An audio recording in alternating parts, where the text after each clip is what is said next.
নমস্কার বন্ধুরা, শ্রাবন্তী কিচেন কুকে আপনাদের স্বাগত। আজকের রেসিপি ইলিশ মাছের তেল ঝাল। কড়াই তেল গরম করতে দিয়েছি বন্ধুরা, যেহেতু ইলিশ মাছগুলো ভেজে নিয়েছি।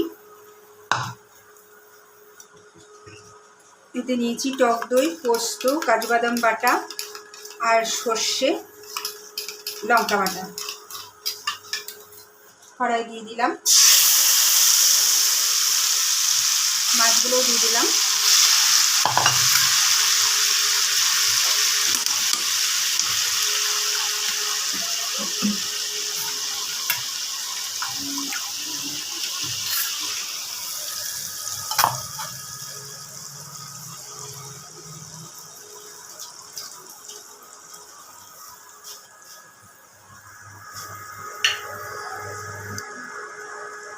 স্বাদ অনুযায়ী লবণ,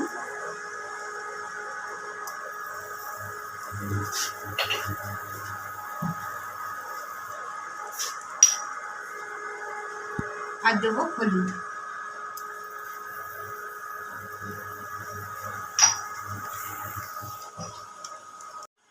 দেখুন বন্ধুরা, ইলিশ মাছের তেল ঝাল কালার দেখুন। এইরকম আরও নিত্য নতুন ভিডিও পেতে শ্রাবন্তী কিচেন কুকে সাবস্ক্রাইব ও পাশে থাকা বেল আইকনটা টিপে দিন। নমস্কার।